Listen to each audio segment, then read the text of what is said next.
अगर है हिम्मत सदन में तो कागज पटक कर दिखाए कि 8.5 एकड़ का जमीन हेमंत सोरेन के नाम पर है। अगर होगा मैं उस दिन से राजनीति से इस्तीफा दे दूं। मुझे पता था ये मुझे भी 5 साल पूरा करने में रोड़े अटकाएंगे। मैं BMW कार में घूमता हूं, उसमें भी इनको तकलीफ। बैकडोर से हमला करते हैं, पीठ पर हमला करते हैं। मैं आंसू नहीं बहाऊंगा, आंसू वक्त के लिए रखूंगा। हम जंगल से बाहर आ गए, इनके बराबर बढ़ गए तो इनके कपड़े मैले होने लगते हैं। इनके एक एक सवालों का जवाब और एक एक इनके षड्यंत्र का जवाब वक्त आने पर बड़ी माकूल तरीके से दिया जाएगा। हम लोगों ने सर झुकाकर चलना नहीं सीखा।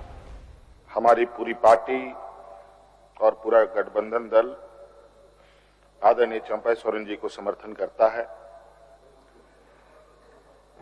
और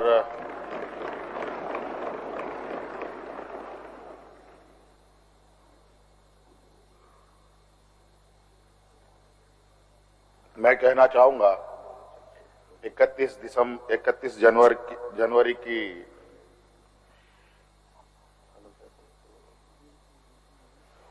जो काली रात, काला अध्याय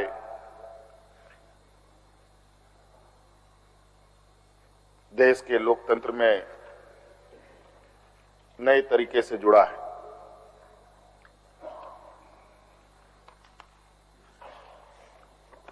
इकतीस तारीख रात को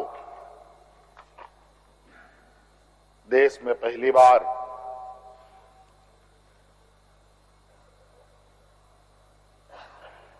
किसी मुख्यमंत्री का गिरफ्तार हुआ हो, गिरफ्तारी हुई हो, मेरे संज्ञान में नहीं है। ये मुझे लगता है ये पहला घटना है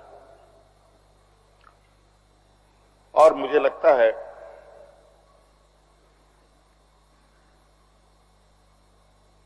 इस घटना को अंजाम देने में कहीं ना कहीं राजभवन भी शामिल रहा है।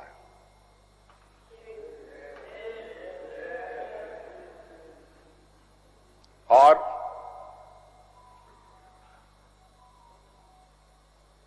जिस तरीके से ये घटना घटित हुई है, मैं बहुत आश्चर्यचकित हूं।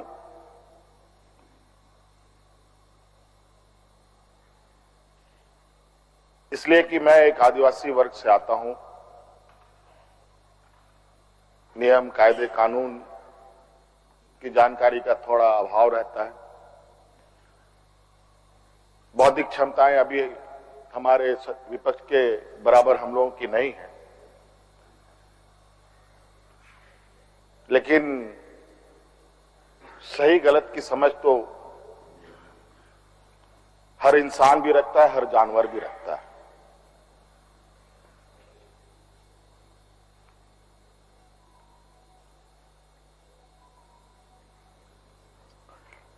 अध्यक्ष महोदय, बड़ी सुनियोजित तरीके से, बड़े लंबे समय से 2022 से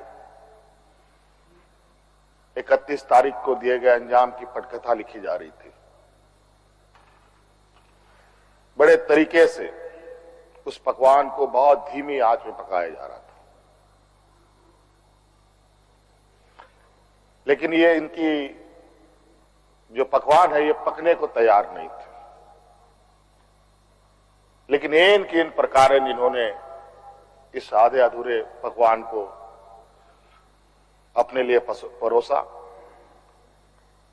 और बड़ी सुनियोजित तरीके से मुझे अपनी गिरफ्त में लिया है। बड़ा सुनियोजित तरीके से अनेकों कालखंड को देखेंगे अध्यक्ष महोदय, जो इन आदिवासी, दलित, पिछड़े, अल्पसंख्यक के ऊपर अत्याचार हुए हैं, वो अत्याचार अध्यक्ष महोदय नए नए चेहरे, नए नए शक्ल, नए नए रूप में दिखते रहे हैं। आज उसी का जीता जागता उदाहरण 31 जनवरी को देखने को मिला है।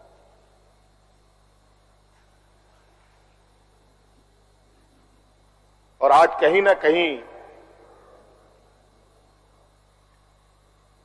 इन वर्गों के प्रति जो हमारे सत्ता पक्ष की घृणाएं हैं, ना जाने इनकी घृणाएं इनको ताकत कहां से मिलती है, ये हमारे समझ से परे है।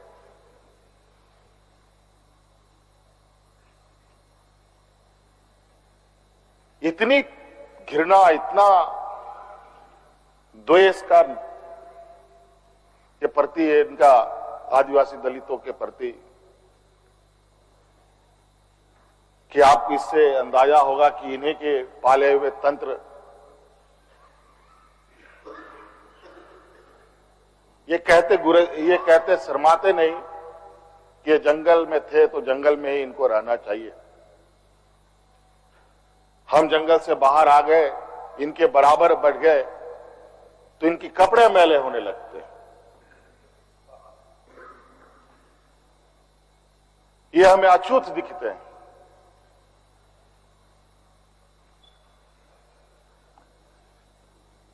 और इन्हीं विडंबना को तोड़ने के लिए हमने एक प्रयास किया था अध्यक्ष महोदय, क्योंकि झारखंड आदिवासी दलित पिछड़ा राज्य है, इन समूह को आगे बढ़ने का, इनका मार्ग प्रशस्त करने में हमने कोई कमी नहीं छोड़ी। इनका बस चले तो हम अभी भी जंगल में जाकर के वही 50-100 साल पुरानी जिंदगी में जिए। अध्यक्ष महोदय, ईडी, सीबीआई, इनकम टैक्स, जिनको देश के विशेष और काफी संवेदनशील व्यवस्थाएं कही जाती है, जहां करोड़ों रुपया, 12 लाख 14 लाख करोड़ रुपया डकार कर इनके सहयोगी विदेश में जाके बैठे हैं, उनका एक बाल बाका करने का औकात इनके पास नहीं है। इनके पास औकात है देश के आदिवासी, दलित, पिछड़े के ऊपर, और बेगुनाह लोगों पर, और उसमें भी गुनाह किया हो तब की बात तो अलग है, बेगुनाहों पर अत्याचार कर। आज मुझे किस लिए अरेस्ट किया गया अध्यक्ष महोदय? 8.5 एकड़ जमीन के घोटाले पर। अगर है हिम्मत सदन में तो कागज पटक कर दिखाएं कि 8.5 एकड़ का जमीन हेमंत सोरेन के नाम पर है। अगर होगा मैं उस दिन से राजनीति से इस्तीफा दे दूंगा। अध्यक्ष महोदय, जब राजनीतिक रूप से ये नहीं सकते हैं तो ऐसे ही बैकडोर से हमला करते हैं, पीठ पर हमला करते हैं। अध्यक्ष महोदय, मैं आंसू नहीं बहाऊं, आंसू वक्त के लिए रखूंगा। आप लोगों के लिए आंसू का कोई मतलब नहीं। आदिवासी दलितों का, पिछड़ों का, आदिवासी के आंसुओं का कोई मोल नहीं। वक्त आने पर हम इनके एक एक सवालों का जवाब और एक एक इनके षड्यंत्र का जवाब वक्त आने पर बड़ी माकूल तरीके से दिया जाएगा। एक्चुअली दुर्भाग्य है अध्यक्ष महोदय इस राज्य का, तथाकथित हमारे राज्य के ही कुछ लोग जो ऐसे सामंती विचार वाले के चरणों में जाकर के झुककर उनकी सेवा और पूजा अर्चना में लगे। नहीं तो इस राज्य की इतनी दुर्दशा नहीं होती अध्यक्ष। राज अलग हुए 23 साल हो रहे हैं, 24 साल हो गए अध्यक्ष महोदय। किसने सबसे अधिक राज किया इस राज्य में? ये मुझे बोलने का जरूरत नहीं है, किसी को बताने की भी जरूरत नहीं। सब अपने गिरेबान में देखें, सबको पता चलेगा कौन कहां बैठा, किसने क्या काम किया। घोटाले इनको 2024 से ही नजर आ रहे हैं, 2000 से नजर नहीं आ रहे, 2019 से ही इनको नजर आ रहे हैं। आज ये नहीं चाहते अध्यक्ष महोदय, देश का आदिवासी, दलित, पिछड़ा, अल्पसंख्यक देश के सर्वोच्च स्थान पर पहुंचे। ये नहीं चाहते कि ये जज बने, ये नहीं चाहते ये आईएएस आईपीएस बने, ये नहीं चाहते ये राजनेता बने। इन्हीं के साथ बैठे लोग हैं। इन लोगों ने भी आदिवासी नेता बनाया था मुख्यमंत्री। बता दीजिए इन कितने आदिवासियों ने 5 साल पूरे किए। और मुझे पता था ये मुझे भी 5 साल पूरा करने में रोड़े अटकाएंगे, और नतीजा ये हुआ आखिरी सांस तक कुछ भी करो 5 साल पूरा नहीं होना चाहिए, रिकॉर्ड में नहीं लिखना चाहिए, रजिस्टर में नाम नहीं आना चाहिए। बस यही। अध्यक्ष महोदय, हम लोगों ने सर झुकाकर चलना नहीं सीखा। यही खासियत है आदिवासियों।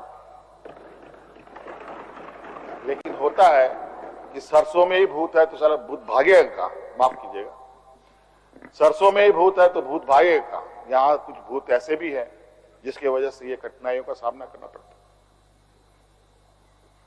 बहुत प्रयास हुआ, जब जब हम लोगों ने अलग राज्य का परिकल्पना किया तब भी इन लोगों ने हंसी उड़ाई कि आदिवासी लोग अलग राज लेगा। जब हम सत्ता में आए, आदिवासी सत्ता चला पाएगा, कुछ दिनों में गिर जाएगा। मैं हवाई जहाजों में चलता था अध्यक्ष महोदय, उसमें भी इनको तकलीफ। मैं 5 स्टार होटलों में रुकता था, उसमें भी इनको तकलीफ। मैं BMW कार में घूमता हूं, उसमें भी इनको तकलीफ।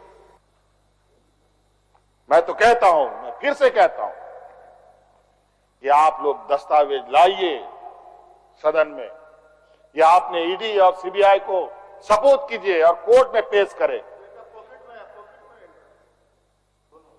एक भी दस्तावेज अगर आप लोग निकाल के दिखा दें कि हमने 8.5 एकड़ जमीन हड़पी है, तो मैं उसी दिन राजनीति से संन्यास किया, झारखंड छोड़ के चला जाऊं। अब इनको नहीं मिला तो हमारे बीवी, बच्चों, परिवारजनों के खाता बही ढूंढने में लगे। ये पैसा कहां से आया, वो पैसा कहां से आया, ये आया, वो आया। अध्यक्ष महोदय, असमानताएं देखिए इसी सदन के अंदर। जो सरकार के द्वारा उपलब्ध कराए जा रहे ऋण, जो यहाँ के आदिवासी विधायकों को कितने वर्षों के लिए मिलता है और गैर आदिवासियों को कितने सालों के लिए मिलता है।